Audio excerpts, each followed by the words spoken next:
Hello friend, welcome to state tutorial YouTube channel. Friends, हम लोग civics का आज 20वां प्रैक्टिस सेट सॉल्व करेंगे, जो आपकी उत्तर प्रदेश सेल्टिग्रेड परीक्षा सहायक शिक्षक परीक्षा के लिए काफ़ी महत्वपूर्ण होगा। इसके पहले का सभी पार्ट आप लोग प्लेलिस्ट में जाकर के सॉल्व कर सकते हैं, जो आपके एग्जाम की दृष्टि से तैयार किया जा रहा है। तो वीडियो पर लास्ट तक बने रहिएगा। वीडियो अच्छा लगे तो चैनल को सब्सक्राइब कर लीजिएगा, लाइक कीजिएगा, दोस्तों में शेयर भी कर दीजिएगा, बेल आइकन पर प्रेस कर लीजिएगा ताकि आने वाली वीडियो का नोटिफिकेशन सबसे पहले आपको मिल सके। तो चलिए क्वेश्चन को शुरू करते हैं। पहला क्वेश्चन है आज का, निम्नलिखित में से किस अधिनियम के अंतर्गत भारतीय विधान परिषद को बजट पर बहस करने की शक्ति प्राप्त हुई? तो सही उत्तर हो जाएगा आपका ऑप्शन नंबर बी, भारतीय परिषद अधिनियम और 1892। ठीक है, 1892 के भारतीय परिषद अधिनियम ने विधान परिषद के कार्यों में वृद्धि की। इसके तहत बजट पर बहस करने की शक्ति दी, परंतु मतदान का अधिकार नहीं था। ठीक है, और इस अधिनियम के तहत कार्यपालिका से प्रश्न पूछने की अनुमति दी गई थी। तो यहाँ पे आपका ऑप्शन नंबर बी सही हो जाएगा। एक प्रश्न और यहाँ से बनता है कि इस अधिनियम में जो है मतदान का अधिकार नहीं दिया गया था। ठीक है, तो इसको भी आप लोग याद रखिएगा। तो यहाँ पे ऑप्शन नंबर बी आपका इसमें सही हो जाएगा। दूसरा नंबर क्वेश्चन है, निम्नलिखित में से किस अधिनियम में कलकत्ता में सर्वोच्च न्यायालय की स्थापना का प्रावधान किया गया है? तो सही उत्तर हो जाएगा आपका option number A, regulating act 1773। ठीक है, 1773 के रेगुलेटिंग एक्ट में कलकत्ता में सर्वोच्च न्यायालय की स्थापना का प्रावधान किया गया था। और सर एलिया इम्पे, ठीक है, सर एलिया इम्पे इसके जो है प्रथम मुख्य न्यायाधीश थे। तो ये भी प्रश्न में पूछा जाता है कि जो कलकत्ता में सर्वोच्च न्यायालय की स्थापना की गई थी, उसके पहले मुख्य न्यायाधीश कौन थे? तो सर एलिया इम्पे थे। और ये रेगुलेटिंग एक्ट 1773 के अंतर्गत इसकी स्थापना की गई थी। तो यहाँ पे ऑप्शन नंबर ए आपका इसमें सही हो जाएगा। अगला क्वेश्चन है, लंदन में आयोजित निम्नलिखित गोलमेज सम्मेलनों में से किसमें महात्मा गांधी उपस्थित थे? तो दूसरे गोलमेज सम्मेलन में वो उपस्थित थे। 7 सितंबर 1931 से लेकर के जो है 1 दिसंबर 1931 के मध्य द्वितीय गोलमेज सम्मेलन लंदन में हुआ था। और इस सम्मेलन में जो है महात्मा गांधी ने कांग्रेस का प्रतिनिधित्व किया था। तो ऑप्शन नंबर बी आपका इसमें सही हो जाएगा। अगला क्वेश्चन है, अखिल भारतीय किसान सभा के संस्थापक अध्यक्ष कौन थे? तो अखिल भारतीय किसान सभा के संस्थापक अध्यक्ष जो थे, स्वामी सहजानंद सरस्वती थे। यहाँ पे ऑप्शन नंबर बी आपका सही हो जाएगा। अखिल भारतीय किसान सभा की स्थापना जो हुई थी, ये कब हुआ था?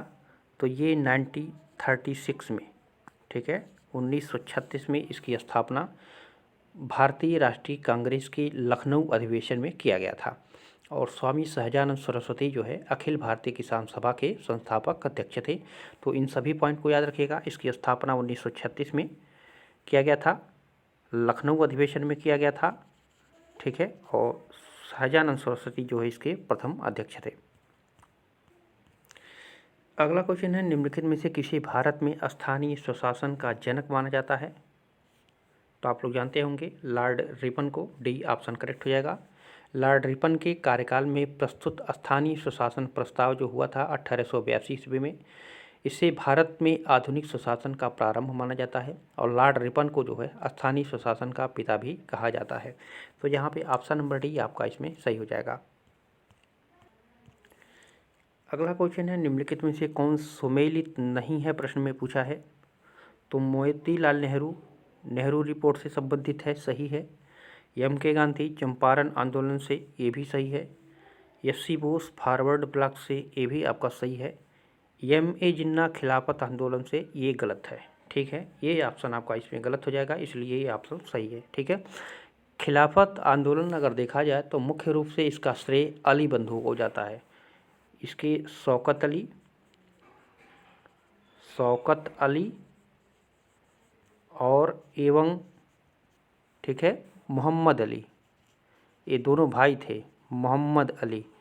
इन खिलाफत आंदोलन की शुरुआत जो है इन दो अली बंधुओं को जाता है, यानी शौकत अली और मोहम्मद अली को, ठीक है। और जो मोहम्मद अली जिन्ना थे, ये मोहम्मद अली जिन्ना खिलाफत आंदोलन में गांधी जी की भागीदारी की भर्त्सना की थी और ये आंदोलन से दूर रहे थे। तो इसको भी याद रखिएगा, ये भी प्रश्न में पूछा जा सकता है कि खिलाफत आंदोलन से दूर कौन था। तो मोहम्मद अली जिन्ना थे। ये इन्होंने जो है जब खिलाफत आंदोलन का गांधी जी सपोर्ट करने लगे तो उनकी भर्त्सना की थी, उनकी आलोचना किए थे मोहम्मद अली जिन्ना ने, ठीक है। तो 2-3 पॉइंट है, यहाँ से आप लोग याद रखिएगा। और खिलाफत आंदोलन में और भी लोग थे, शौकत अली मोहम्मद अली के अलावा इसमें अबुल कलाम आज़ाद भी शामिल थे, हकीम अजमल खान भी शामिल थे, हसरत मोहानी, डॉक्टर अंसारी, ठीक है। ये सभी नाम जो है खिलाफत आंदोलन से संबंधित थे, ठीक है। तो यहाँ पे डी ऑप्शन आपका इसमें सही हो जाएगा। अगला क्वेश्चन है, भारतीय राष्ट्रीय कांग्रेस के पहले अध्यक्ष थे, तो आप लोग जानते होंगे व्योमेश चंद्र बनर्जी, ठीक है। भारतीय राष्ट्रीय कांग्रेस के पहले अध्यक्ष WC बनर्जी या व्योमेश चंद्र बनर्जी थे। और भारतीय राष्ट्रीय कांग्रेस का पहला अधिवेशन कब हुआ था? तो 1885 में, 1885 में बम्बई में हुआ था। अगला क्वेश्चन है, भारतीय संविधान की किस अनुसूची में राज्यों एवं संघ राज्यों का उल्लेख मिलता है? किस अनुसूची में है? तो आप लोग जानते होंगे पहली ही अनुसूची में है, ठीक है। कुल 12 अनुसूचियां हैं वर्तमान में, पहले 8 अनुसूचियां थी। तो पहले अनुसूची में जो है राज्य एवं संघों का उल्लेख किया गया है। तो यहाँ पे सी ऑप्शन आपका सही हो जाएगा। अगला क्वेश्चन है, भारतीय संविधान की 11वीं अनुसूची संबंधित है। तो ये 11वीं अनुसूची किससे संबंधित है? तो ये पंचायती राज से संबंधित है, ठीक है।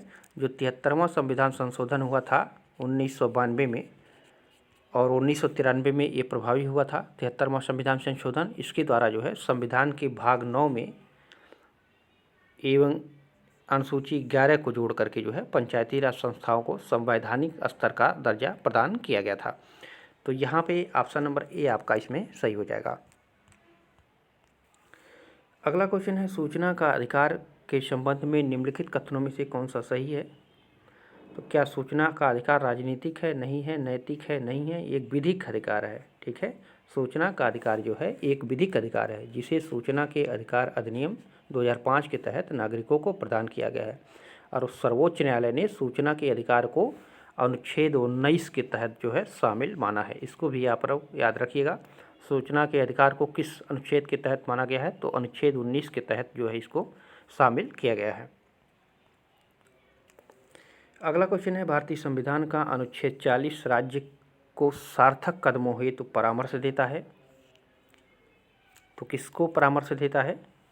तो ग्राम पंचायतों के संगठन के संबंध में, ठीक है। भारतीय संविधान का जो अनुच्छेद 40 है राज्य सरकार को पंचायतों के संगठन तथा उसे अधिकार प्रदान करने से संबंधित माना जाता है, ठीक है। तो यहाँ पे ऑप्शन नंबर बी आपका इसमें सही हो जाएगा। अगला क्वेश्चन है, निम्नलिखित में से कौन भारत में संघ राज्य संबंध से संबंधित नहीं है? संघ राज्य से संबंध से संबंधित नहीं है। तो सरकारिया आयोग तो ये है संघ राज्य से, राजमन्नार समिति है, इंद्रजीत गुप्ता समिति ये नहीं है, ठीक है। इंद्रजीत गुप्ता समिति का गठन जो हुआ था ये 1998 में चुनाव सुधार एवं जनप्रतिनिधि कानून 1991 में संशोधन के लिए सुझाव देने के लिए किया गया था, ठीक है। तो ये जो है चुनाव सुधार से संबंधित है इंद्रजीत गुप्ता समिति। और ये जो सरकारिया आयोग है, राजमन्नार समिति है, पुंछी आयोग है, ये सभी जो है किससे हैं? तो संघ राज्य संबंध से संबंधित है, ठीक है। तो यहाँ पे सी ऑप्शन आपका सही हो जाएगा। अगला क्वेश्चन है, योजना आयोग का अंत किस प्रधानमंत्री ने किया? तो आप लोग जानते होंगे नरेंद्र मोदी जी ने, ठीक है। प्रधानमंत्री नरेंद्र मोदी जी ने जो है 15 अगस्त 2014 को लाल किले की प्राचीर से स्पष्ट उद्घोषणा किया था कि योजना आयोग के स्थान पर एक नया संस्थान अस्तित्व में आएगा। और 1 जनवरी 2015 को नया संस्थान नीति आयोग अस्तित्व में आया एवं योजना आयोग इसी दिन जो है समाप्त हो गया था। तो योजना आयोग की शुरुआत जो है, नीति आयोग की शुरुआत जो है हुआ था 2015 से, 1 जनवरी 2015 से। तो यहाँ पे आप लोग ऑप्शन नंबर ए सही कीजिएगा। अगला क्वेश्चन है, असंगठित श्रमिक सामाजिक सुरक्षा अधिनियम पारित हुआ था। असंगठित श्रमिक सामाजिक सुरक्षा अधिनियम कब पारित हुआ था? तो ये 2008 में पारित हुआ था। ठीक है, असंगठित क्षेत्र में कामगारों को सामाजिक सुरक्षा उपलब्ध कराने के उद्देश्य से केंद्र सरकार ने असंगठित श्रमिक सामाजिक सुरक्षा अधिनियम 2008 लागू किया था और राष्ट्रपति ने इस अधिनियम पर जो है 30 दिसंबर 2008 को स्वीकृति प्रदान की थी। तो ऑप्शन नंबर सी आपका इसमें सही हो जाएगा। अगला क्वेश्चन है, इंडियन ओपिनियन पत्रिका के प्रथम संपादक थे। प्रथम पूछ रहा है, तो प्रथम संपादक जो है मनसुख लाल नजर। ठीक है, इंडियन ओपिनियन जो है महात्मा गांधी द्वारा दक्षिण अफ्रीका से वर्ष 1903 में जो है प्रारंभ की गई पत्रिका थी, जिसके प्रथम संपादक मनसुख लाल नजर थे, जो नटाल कांग्रेस के सचिव थे। ठीक है, नटाल कांग्रेस के सचिव थे। यह पत्रिका गुजराती, हिंदी, तमिल और अंग्रेजी में प्रकाशित होती थी। तो यहाँ पे ऑप्शन नंबर डी आपका इसमें सही हो जाएगा। अगला क्वेश्चन है, मातृसत्तात्मक सिद्धांत के प्रमुख प्रतिपादक माने जाते हैं। तो मातृसत्तात्मक सिद्धांत के प्रमुख प्रतिपादक मॉर्गन, मैक्लेनान, वेसोफन और जैक्स। इस नाम को भी आप लोग याद रखिएगा।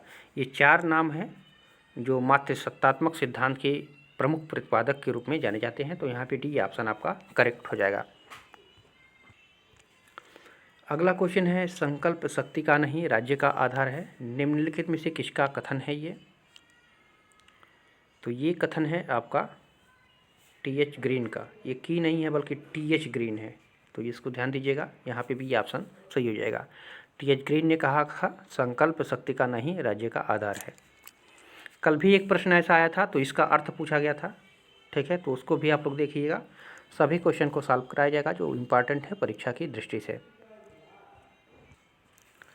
अगला क्वेश्चन है, संसदीय शासन में वास्तविक कार्यपालिका शक्ति किसके पास होती है? वास्तविक कार्यपालिका शक्ति प्रधानमंत्री के पास होती है। संसदीय शासन में जो है 2 तरह के प्रधान होते हैं। एक नाम मात्र का होता है जैसे राष्ट्रपति, दूसरा वास्तविक होता है जैसे मंत्रिपरिषद, जिसका अध्यक्ष जो होता है वो प्रधानमंत्री होता है। तो यहाँ पे भी ऑप्शन आपका सही हो जाएगा।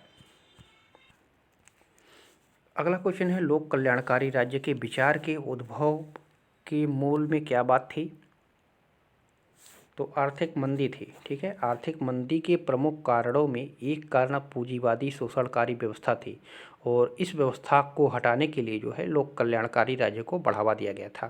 तो इसलिए हम कह सकते हैं कि लोक कल्याणकारी राज्य के विचार के उद्भव के मूल में जो है क्या बात थी? आर्थिक मंदी थी। तो यहाँ पे सी ऑप्शन आपका सही हो जाएगा। अगला क्वेश्चन है, लॉक के अनुसार सामाजिक अनुबंध का उद्देश्य क्या था? तो उद्देश्य उसका था प्राकृतिक अधिकारों की रक्षा। ठीक है, लॉक का एक पुस्तक थी टू ट्री टाइज। ठीक है, टू ट्री टाइज, इसको याद रखिएगा। और इसी पुस्तक में उन्होंने जो है इस बात पर सर्वाधिक बल दिया था कि राज्य के निर्माण का मुख्य उद्देश्य ही नागरिकों के जीवन की स्वतंत्रता और संपत्ति के प्राकृतिक अधिकारों को सुरक्षित करना, जिनका उपयोग वे प्राकृतिक अवस्था में करते हैं। इसी पुस्तक में उन्होंने ये बताया था। तो यहाँ पे भी ऑप्शन आपका सही हो जाएगा।